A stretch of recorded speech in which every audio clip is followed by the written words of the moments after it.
Who would have thought being a chef could help you win fights, farm better, and even see in the dark? Well, thanks to Rust's new cooking update, it actually does. In this video, I'll walk you through everything you need to know, like the new cooking workbench, crops, chicken coops, bees, and pies. Hey guys, Jfarr here, and let's get started. Think of the cooking workbench as the central component to all the new cooking features. This thing is basically a new version of the mixing table, just way more useful. You can make bread, pies, teas, and even craft gunpowder with it.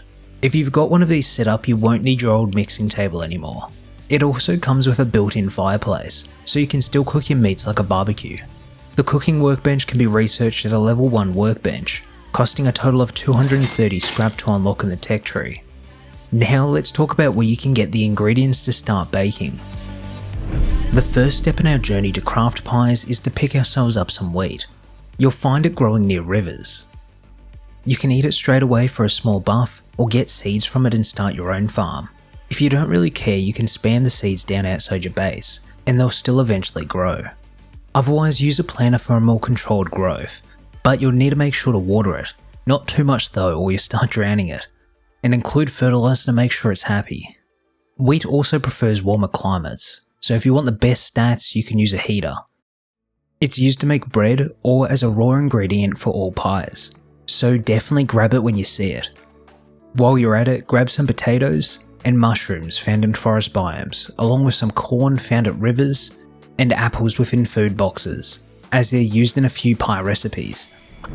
Chickens are a big deal now, mainly because you'll need eggs for a bunch of recipes. To get started, craft a chicken coop at a level 1 workbench with a tech tree cost of 60 scrap. Place it down, open it up, and you'll see it needs food, water, and an egg to get going. You can hover over the little question mark to see what food works. Now you're probably wondering, where do you get your first egg? You'll need to find a wild chicken. Follow it around, and after about a minute or so, it will drop one. Take that egg back to your coop, chuck it in, and after 2 minutes, you've got yourself a chicken.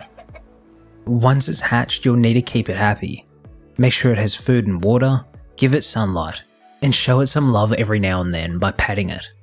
If your chicken's happy, it will keep laying eggs, around 1 every 4 to 5 minutes. You can then use these eggs to hatch more chickens, or for crafting pies. However, if you're not interested in the eggs, you can kill the chickens to harvest them for their meat and cloth. If you don't plan on killing them, you can give them a custom name in the chicken coop, so you can get completely attached. To make things like apple pie, you'll need honey. You can find wild beehives hanging from oak trees. Hit them with a tool to break them and you'll get yourself honeycomb. But be ready, the bees will come after you. You can fight them off with a lit torch by swinging it around. Or just wear a hazmat suit and ignore them.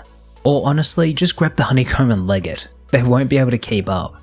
Once you got honeycomb, you can eat it, feed it to chickens, or extract it into honey. It's also useful to know that eating it will reduce your radiation by 15 points. This makes it handy to carry around if you're going into monuments like launch site.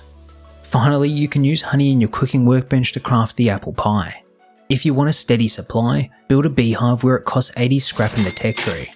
It needs a special item called a beehive nucleus to activate.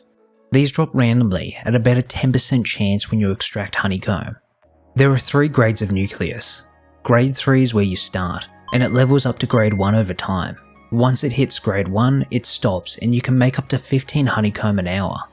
You'll notice some stats at the top to indicate the beehive rating. Bees like a temperate climate. If you're in the snow, you'll need a heater. However, as of right now, I'm not sure if it's bugged, but even with heaters, the max temp you can reach in the snow is 5 degrees Celsius. In the desert, you're just kind of screwed with the penalty, as there's not much you can do. Happiness also affects how fast it levels up. If it's 100% happy, it produces honey at the grade's default rate. If it's cold or unhappy, it will take a lot longer, like taking 20 minutes for 75% happiness, or around 100 minutes for 50 happiness. Now we finally have all the pieces together to craft a pie. Every pie gives you a solid chunk of calories, hydration and health, or you could instead use it to throw at your enemies, dealing 10 damage to the chest. Let's compare the pies to the other food items, ordered by calories. Additionally, they come with some special buffs. Some are great for PvP, while others are perfect for farming. Chicken pie gives you a 5% better chance of getting positive crop genes when placing down seeds. Handy if you're into farming and looking to get yourself a god clone. Apple pie gives you night vision. Seriously, it actually makes a huge difference if you're roaming around in the dark. Here's a comparison between what you can see normally versus having the apple pie. The pumpkin pie boosts your max health by 10, so you can reach 110 max HP. However, it doesn't stack with the max health tier, as you'll end up just overriding the currently active boost. The hunter's pie reduces how much you bleed when you get shot, which makes a big difference in fights, as you'll now only get a max of around 1 to 4 bleeding. Fish pie gives you extra comfort. More comfort equals more passive healing when chilling in your base or roaming around, as you can now get up to 71 health with 25% comfort when roaming. Bear pie increases the effectiveness of harvesting teas such as ore, wood or scrap tea by 50%. It does however reduce the tea's duration by 50%, so it's best used when you have a lot of nodes close by. Here's a comparison of the resources you can now get when the bear pie boost is active. Finally, the pork pie increases the rate at which you heal over time by 200%. This means when you either consume food, use a syringe or medkit, the rate at which your health will tick up is much faster, going from 1 health to 3 health every tick. And that's it for the pies and cooking update. Thanks guys for watching and I hope to see you in the next one.